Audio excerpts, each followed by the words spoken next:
예수님께서 십자가를 지시기 위해서 예루살렘으로 입성하시는 날을 기억하는 날입니다. 그날을 한번 상상해 보겠습니다.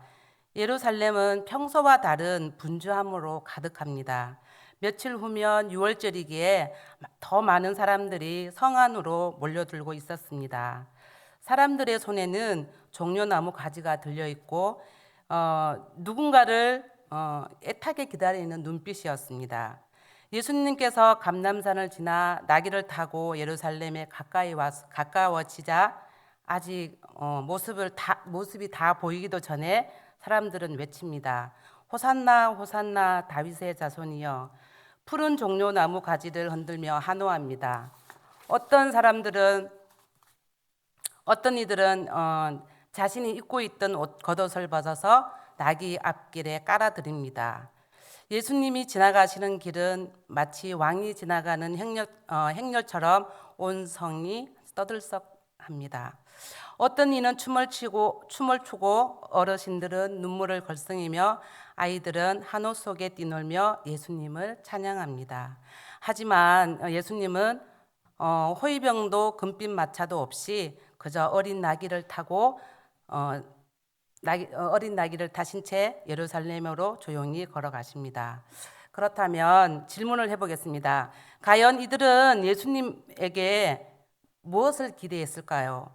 그들이 꿈꾼 나라는 어떤 나라였을까요? 그 한호 속에 담긴 그들의 진짜 마음은 무엇이었을까요? 이제 우리는 그 나귀 타신 예수님이 어떤 마음으로 그 길을 걸으셨는지 그분의 마음을 함께 살펴보도록 하겠습니다. 첫째, 예수님은 군림하는 왕이 아니라 낮아져서 섬기는 왕으로 오셨습니다. 예수님께서 지나오신 길을 살펴보면 더 알 수가 있는데요. 1절을 우리 다 같이 함께 읽어보도록 하겠습니다. 시작. 그들이 예루살렘에 가까이 가서 감람산 벳바게에 이르렀을 때에 예수께서 두 제자를 보내시며, 예수님께서 예루살렘으로 들어가시기 전에 두 장소를 지나가십니다. 감람산과 벳바게인데요. 이 두 곳은 공통점이 있습니다. 그 공통점은 무엇이냐면 가난하고 소외된 사람들이 살았던 곳이라는 것입니다. 예수님은 굳이 그 길을 택하셔서 어린 나귀를 타고 예루살렘으로 들어가십니다.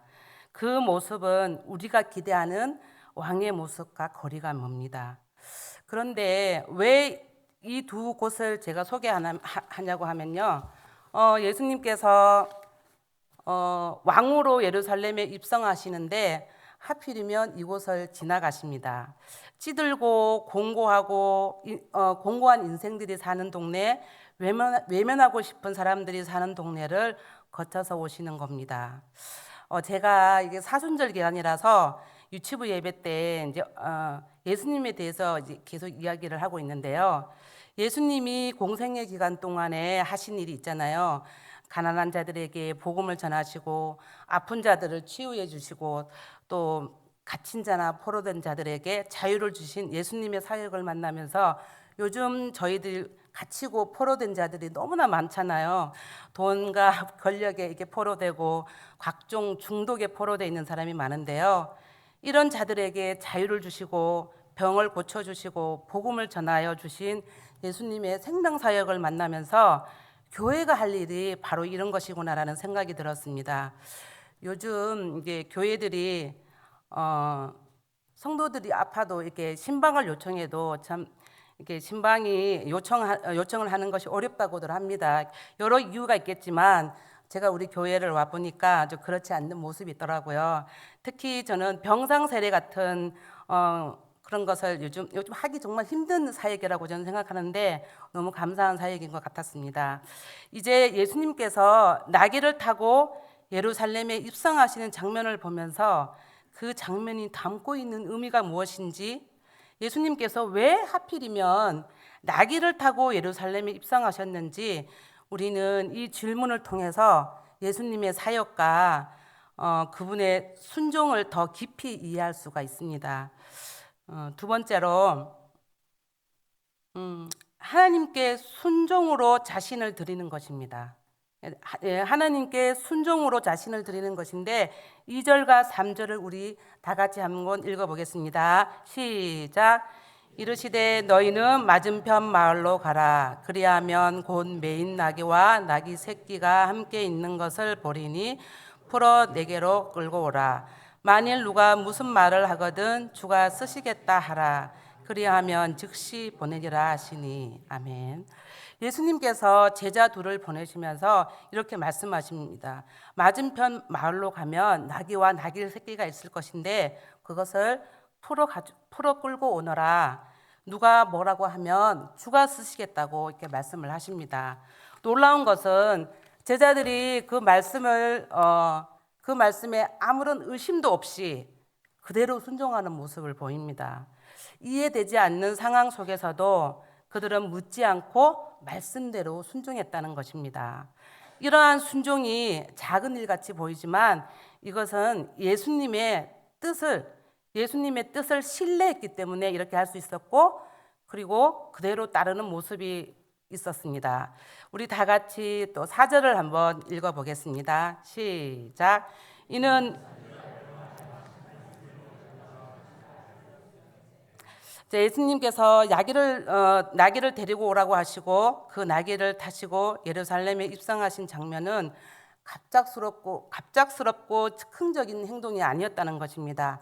이미 오래전에 스가랴 선지자를 통해서 예언된 말씀을 이루기 위한 계획된 순종이었습니다. 예수님은 그 예언을 따라 어린 나귀를 타시고 겸손한 왕으로 입성하신 것입니다.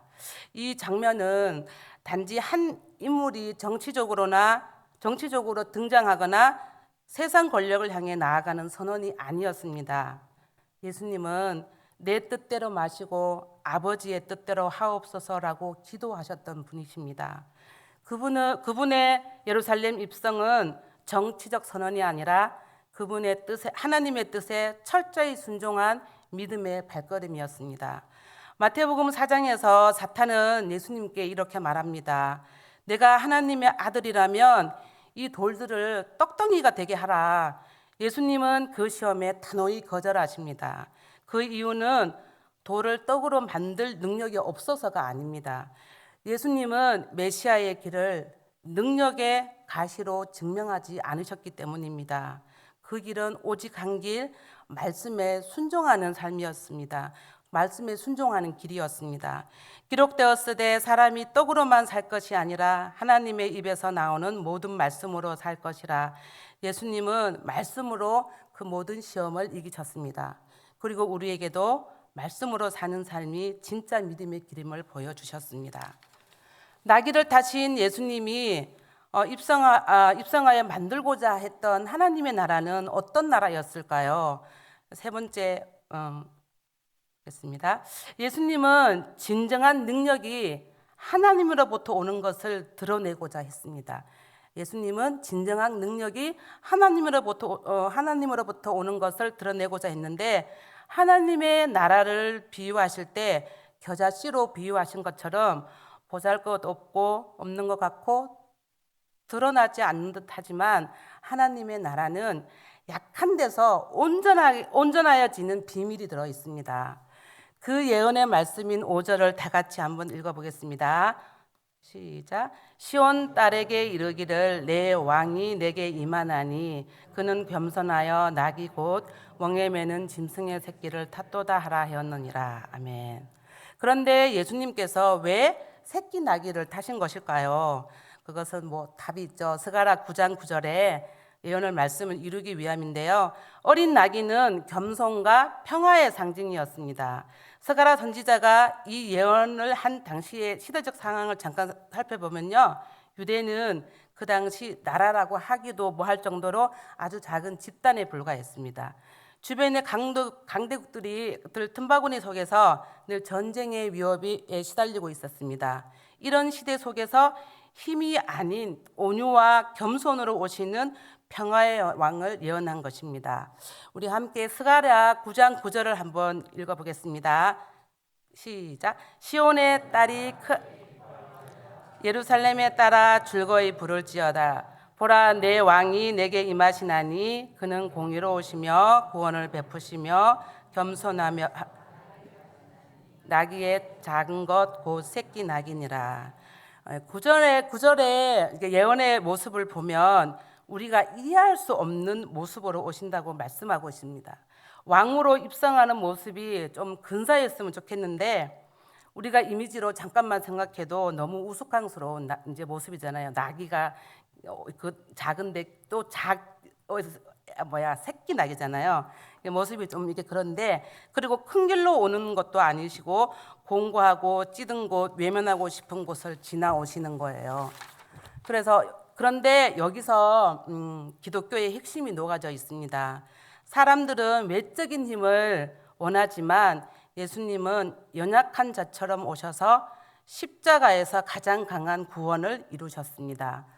어린 나귀를 타신 예수님께서 우리에게 이렇게 말씀하시는 것 같습니다. 진짜 힘은 낮아짐에서 나오는 거야 라고요. 기독교의 가치는 세상의 기준을 뛰어넘습니다.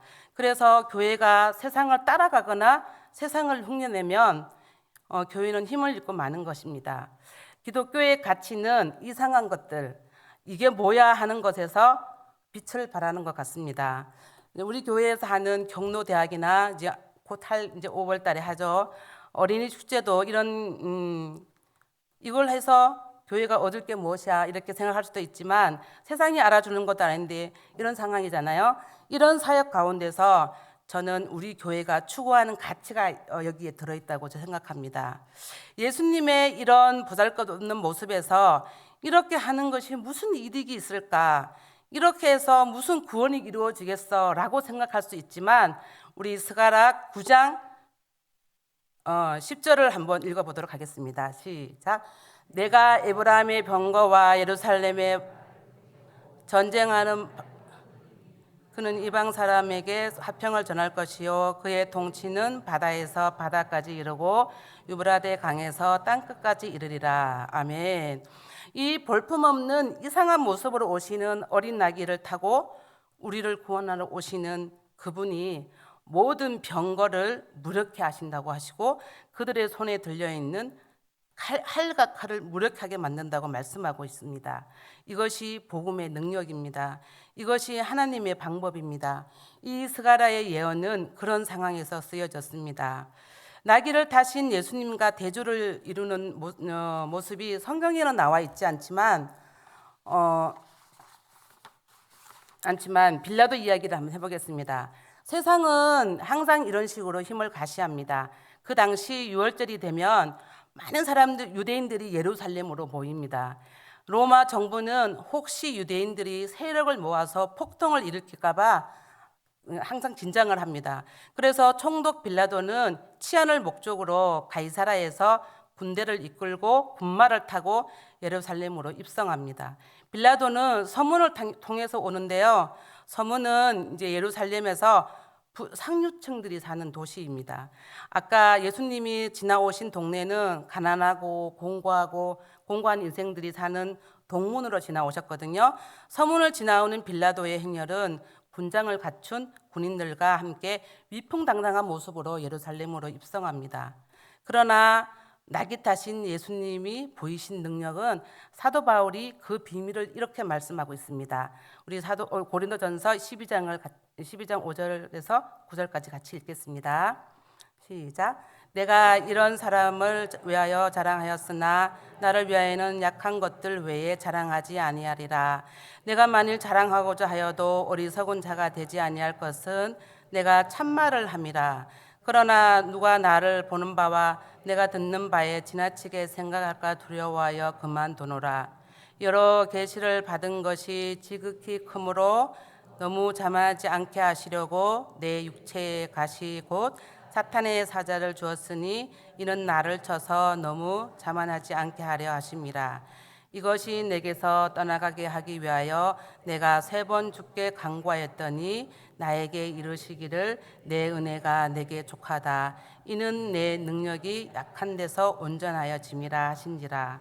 그러므로 도리어 크게 기뻐함으로 나의 여러 약한 것들에 대하여 자랑하리니 이는 그리스도의 능력이 내게 머물러 하려 함이라.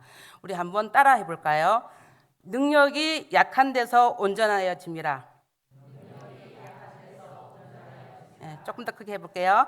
능력이 약한 데서 온전하여짐이라. 능력이 약한 데서 온전하여짐이라. 감사합니다. 그렇다면 그들이 외친 찬양의 진짜 의미는 무엇이었을까요? 그들의 한호디의 본심은 무엇이었을까요? 마태복음 27장에 보면은 예수님을 찬양하던 사람들은 불과 며칠 만에 예수님을 십자가에 못 박으라고 외칩니다. 이들은 예수님을 정치적 왕으로 기대했으나 예수님이 십자가에 달리는 모습을 보며 그 기대가 무너졌습니다. 그들은 처음부터 예수님을 오해하고 자기의 욕심과 욕망을 투영했던 것입니다. 그들의 본심이 결국 드러나게 되고 찬양하던 손이 분노의 주먹으로 바뀌었던 것입니다. 낙이 타고 입성하신 예수님은 우리에게 보여주시는 삶의 방향은 분명합니다. 낙이 타고 오신 예수님은 우리에게 보여주는 삶의 방향이 분명한데 예수님은 낮아져서 섬기는 왕으로 오셨습니다. 예수님은 낮아져서 섬기는 왕으로 오셨고 예수님은 자신의 뜻이 아니라 하나님께 순종으로 자신을 드렸습니다. 그리고 세 번째로 예수님의 진정한 능력은 하나님께 있음을 드러내고자 했습니다. 오늘 우리들이 주님을 예배하고 기도하며 찬양하는 모습 속에서 우리는 과연 주님의 뜻을 알고 그 낙이 타신 주님의 계획을 따라가고 있습니까? 아니면 호산나 하면서도 주님의 뜻을 전혀 하지 않는 모습은 아닌지 묵상하는 한 주간이 되셨으면